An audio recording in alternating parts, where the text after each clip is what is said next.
ప్రతిరోజు ఉదయము గాయత్రి మంత్రంతోనూ సాయంత్రం మృత్యుంజయ మంత్రంతోనూ 54 ఆకులు ఇస్తున్నాం మనం. 2 మహామంత్రాలు కనుక ఈ లోకం మర్త్యలోకం మృత్యువు ఎలా దాడి చేస్తుందో తెలియదు. కానీ మనిషి ఆశాజీవి.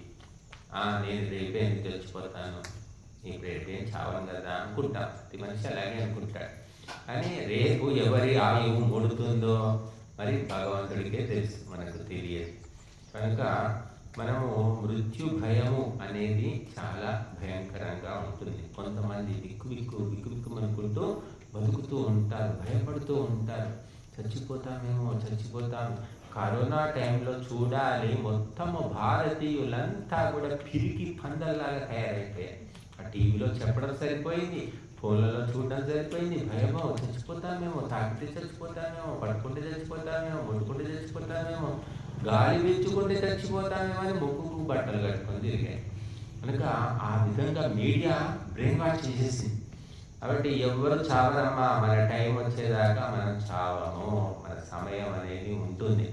అది సత్యం తెలుసుకున్నవాడు భయపడాడు. అది తెలియని వాళ్ళే చచ్చిపోతామేమో అనుకుంటూ ఉంటారు.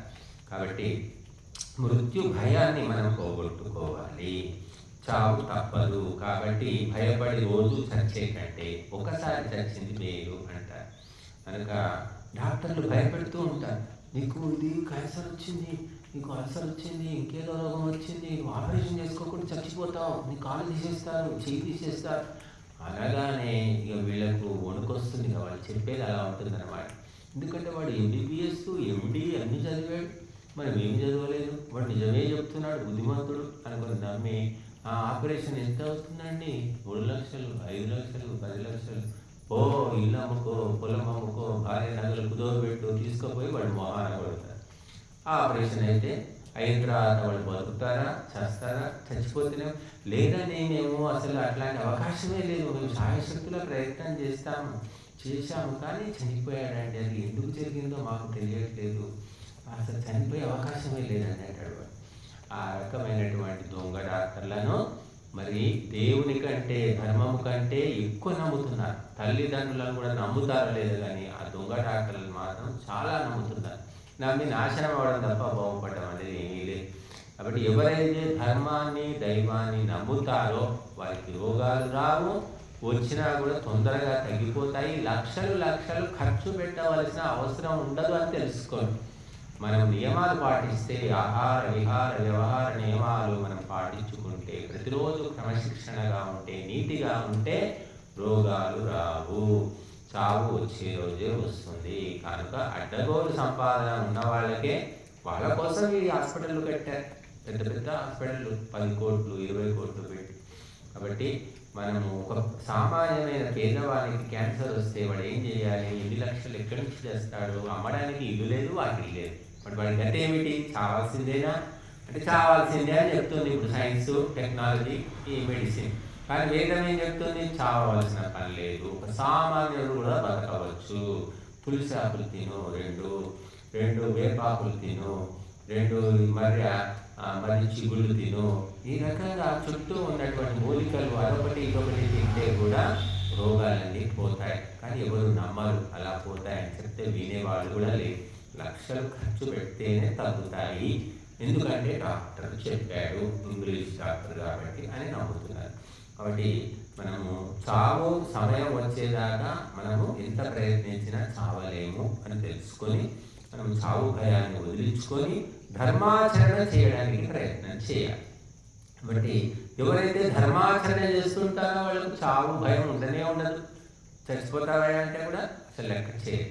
కాబట్టి ఇప్పుడు ఆ మృత్యుంజయ మంత్రంతో మనము 54 ఆవులు ఇస్తాము. అందరూ ఒకసారి చెప్పండి.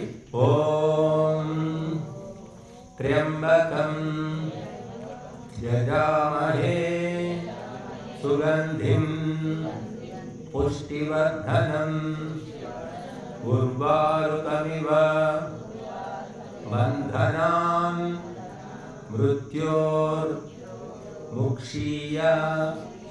మామృతాత్.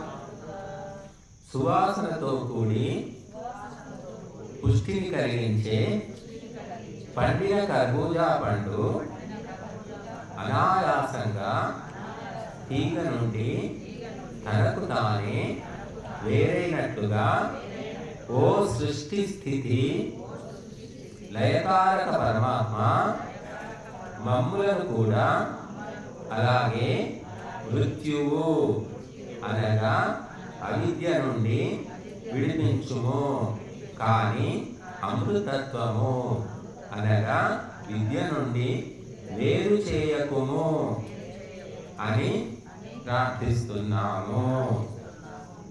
కాబట్టి అవిద్యనే మృత్యువు, విద్యనే అమృతము, మోక్షము. కాబట్టి మనకి ఎంతెంత విద్య పెరుగుతూ ఉంటుందో, విద్య అంటే ఆత్మ విద్య, నీకు మృత్యు భయం అనేది తగ్గిపోతుంది. క్రమక్రమంగా మృత్యువు జన్మలు తగ్గిపోతూ ఒక జన్మ చిట్ట చివరి జన్మలో మోక్షాన్ని పొందుతావు, విడుదలను పొందుతావు, భగవంతుని చేరుకుంటావు. కాబట్టి ఈ మృత్యుంజయ మంత్రంతో 54 అవతరిస్తాము. వచ్చిన వాళ్ళందరూ చెప్పండి, రాని వాళ్ళు నేర్చుకోండి, స్వాహాకారమైన చెప్పండి.